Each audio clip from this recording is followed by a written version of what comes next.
which was at the Okay, what do you? Going back to when you said about your most memorable operations, what would you say was your most I memorable? think I know I was talking about the Khe-Sanh operation, Yeah. Operation Scotland. Uh, anyway, I believe I mentioned that we were surrounded by at least 20,000 North Vietnamese. Or when we got there, we were surrounded by 20,000 North Vietnamese because there was reports that they were all infiltrating south. So the whole regiment was put out there, and there was the main base, Khe-Sanh, which got the most publicity because that's the only place that the people from the magazines would go to. But we were out in the hills. I was on Hill 558. Hill 881 South was also there. Hill 861, 861 Alpha. To get to the main base, they would have to go through the hills, which we were at. Basically, we were protecting the base. Okay. And how were when you you guys were protecting the main base, right? Right. Okay. Correct. And That's it. thank you, Carlos. What are there any like how was did you ever face any combat yourself? Well, yeah, it was on a daily basis. We were getting mortared. We had ground attacks, maybe not ground attacks on a daily basis, but we were getting mortared pretty consistently, and artillery. We were able to report where the Khe-Sanh area, there was more bombs dropped there in 3 months than all of World War II put together. Wow. And I'm talking about B-52s, 500-pound bombs, and I'm not sure about the 1,000. If there was a 1,000-pound bombs, they were definitely being dropped all around us. So that was 24/7. We lived underground. When we walked from one area to the next, we didn't walk above ground. We walked in little, what we call trails, zigzagging trails. That way, when we started getting incoming, we would be basically underground, pretty much. Wow. And how was the morale of everybody around? Well, we were young. We were 18, 19, 20, 21. So we were young. The morale was good.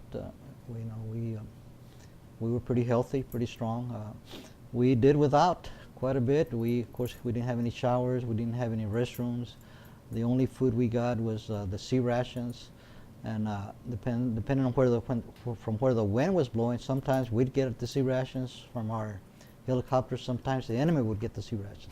It all would depend on the wind. Sometimes the enemy would get your. Yeah, and it was the monsoon season too, so we had some rain and really the low clouds. That was really the problem, the resupply, getting our food and our bullets, because it was so overcast all the time with the low clouds that it was hard for them to get their coordinates to drop the supplies in the right place.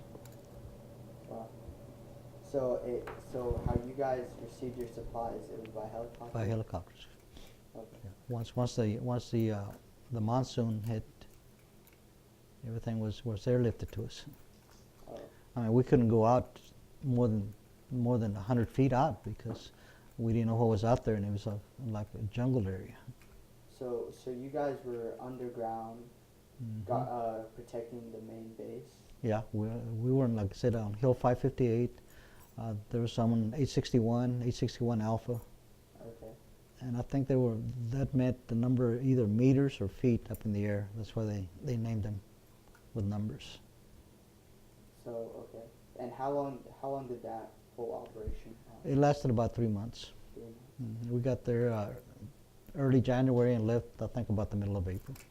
And by that time, they felt that the enemy had already cleared out. I think officially we lost like about 250 men, but unofficially I think there was a lot more that were lost.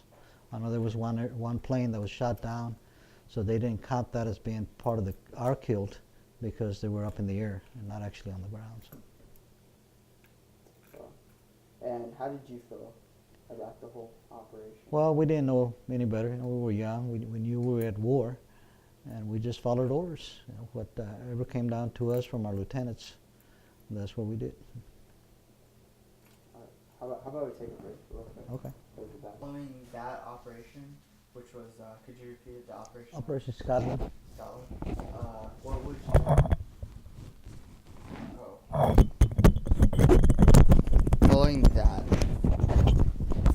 following Operation Scotland, would you consider that one of your more, I guess you say, bloody? Well, no, the bloodiest one personally was a place called LZ Margo. When we arrived there, September the 16th of '68, and that's my 16 of September. It was we thought a normal operation. We landed at this mountaintop, LZ landing zone, and everybody kind of deployed out away from the hill. But somebody in the rear said that we all needed to get on top of the hill so they could strafe the side of the hill for any enemy. And that turned out to be a real bad decision, because once everybody was on top of the hill, the enemy mortars and artillery started coming in. And probably within 30 minutes, we lost over 30 men killed and over 100 wounded. We were like sitting ducks. Everybody was on top of the hill, and they had it zeroed in, the enemy. So, and we didn't really have a chance to dig in. We found out much later. A lot of us couldn't remember, but the reason was probably 2-3 inches under the top layer of dirt, it was rock. Oh. So we were basically caught out in the open. I know a good friend of mine got killed by the name of Parker. He kind of, in a way, saved my life, because he was whenever you get to an area and there's a river nearby, somebody will take about 15-20 canteens with them, as many as they can carry, and go down and get the water. And it was my turn, but he volunteered to take my place, and he went down to the river, and there were ambushed, and there was at least 7 or 8 killed in that little ambush, besides all the other ones. So Wow. that was a nightmare, the whole day, September the 16th, and it was kind of bloody. I know the next day I was asked to go identify some bodies at the bottom of the hill, and that was the loneliest 100-yard walk I've ever had in my life, because I could have been picked off by their snipers or mortars or whatever at any time, but I wasn't. It was kind of not scary, it was just kind of a sad scene, because they had been there for about a day. The sun was real hot, they were all bloated, turning blue, and it was really sad. And like I said, that on the 16th was my 12th month, the end of my 12 months. Oh, If yeah. I would have been in the Army or the Air Force, I would have been rotating back already. Oh. So, but anyway, But it was in those last 20 days. yeah, and like I said, a lot of people, a lot of Marines were killed in those last 20 days after their 12 months were up.